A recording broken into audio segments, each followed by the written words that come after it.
রাধে রাধে। কিছু কি আন্দাজ করতে পারছেন আজকে আমরা কোথায় যাচ্ছি? তাহলে চলুন।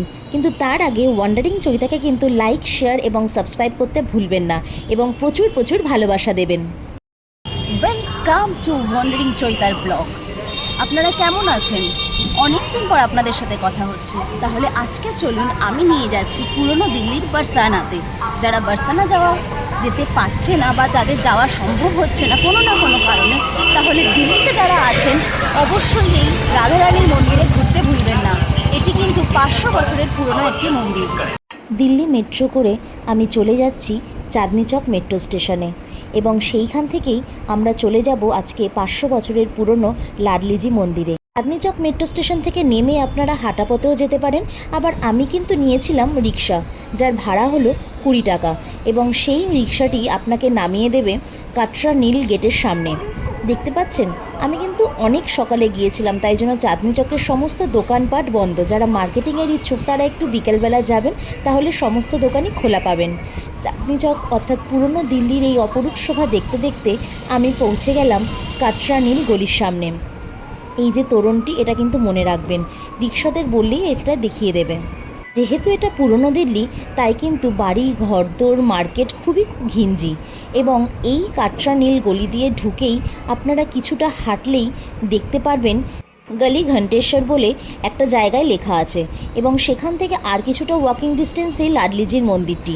রাস্তায় যেতে যেতে আপনারা প্রচুর মন্দির দেখতে পারবেন।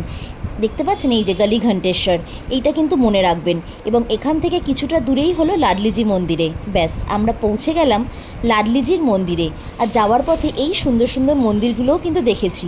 এগুলির প্রত্যেকটির বয়সে কিন্তু 100 থেকে 500 বছরের পুরনো।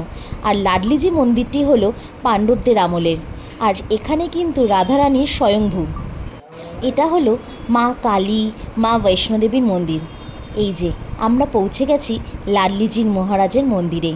দেখতে পাচ্ছেন, দেখে কিন্তু এটি মন্দির বলে একদমই মনে হবে না, কারণ এখানে কিন্তু মাকে অর্থাৎ রাধারানীকে নিজের মেয়ের মতোই পুজো করা হয়।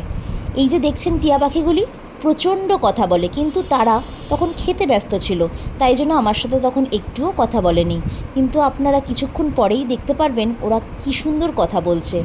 আমি যখন গিয়েছিলাম তখন কিন্তু রাধারানীর মূর্তিটি বন্ধ করা ছিল, কারণ তিনি তখন করছিলেন শৃঙ্গার বেশ, এবং শৃঙ্গার বেশের পরই রাধারানীর একটি আরতি হয়, এবং তারপর দুপুরের আরতি হয়। দেখতে পাচ্ছেন চাতালটি কি সুন্দর, কি সুন্দর তোরণটি, আর রাধারানীর মূর্তিটি দেখে তো আপনাদের চোখ জুড়িয়ে যাবে, মন হবে শান্ত। আর এরা সবই সেবায়েত, এরা সবসময় রাধারানীকে নিজের মেয়ের মনে করেই পুজো আচ্ছা করে, এবং প্রত্যেকটি উৎসব অনুষ্ঠানে এখানে রাধারানীকে খুব সুন্দরভাবে সাজানো হয়, এবং ভোগ নিবেদনেরও ব্যবস্থা রয়েছে। আপনারা যদি দিল্লিতে ঘুরতে আসেন তাহলে কিন্তু এই মন্দিরে দেখতে অবশ্যই আসবেন। আর ওই যে দেখতে পাচ্ছেন গাছটি, ওর তলা থেকেই কিন্তু রাধারানীর স্বয়ং আবির্ভূত হয়েছিল। আমি এখন চলে এসেছি দিল্লির চাঁদনি চকে অবস্থিত পুরানা কিলার ঘণ্টেশ্বর গলি মন্দিরে, রাধারানীর মন্দিরে। এটা কিন্তু প্রায় 500 বছরের পুরনো। আরও কিছু তথ্য আমি জানাবো, অবশ্যই আপনাদের আমার সাথে থাকুন। আমি পুরোহিতের থেকে জেনে আপনাদেরকে অবশ্যই জানাবো এই মন্দিরের রহস্য। তাহলে চলুন শুনে নেওয়া যাক পণ্ডিতজির মুখ থেকে এই রাধারানীর কিছু গল্প। আর শুনতে পাচ্ছেন কি ভীষণ কথা বলছে এরা। वर्तमान एक पुस्तक है जो नामादौर जी द्वारा लिखी हुई। उसके अंदर हमारे पूर्वज का जिक्र है। आप 1498 में लाहौर से वृंदावन आए थे। अच्छा उस वक्त वृंदावन जो था वो प्रकट नहीं था। अच्छा। वृंदावन को प्रकट करा चैतन्य महाप्रभु ने। आपने वृंदावन में केसी घाट पे अपनी कुटिया बनाई और अपने जो पैतृक ठाकुर थे किशोरी रमन, उनको विराजमान किया और उनको लाड लड़ाते थे। आपकी 8वीं पीढ़ी हुई पदम जी महाराज। आप संस्कृत के बहुत बड़े स्कॉलर थे और भगवताचार्य थे। आपके चेले सेवक जो स्थान है कटरा नील, ये दिल्ली का सबसे रईसों का स्थान था। जो दिल्ली के जो साहूकार थे वो यहीं रहते थे सारे। वो आपके चेले सेवक थे, वो आपको वृंदावन से दिल्ली ले, और यहाँ पे अपने मंदिर का बना करके ऊपर का जो प्रांगण है आपने अपने ठाकुर जी विराजमान कराए, और यहीं पे अपनी नित्य आपकी अष्टयाम सेवा शुरू हो गई। अच्छा।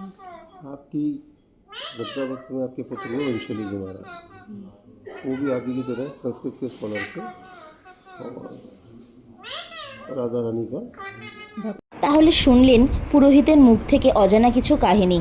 তাহলে আমার চ্যানেলকে সাবস্ক্রাইব, লাইক এবং শেয়ার করতে কিন্তু ভুলবেন না। আর সবসময় ওয়ান্ডারিং চৈতার সাথে থাকবেন।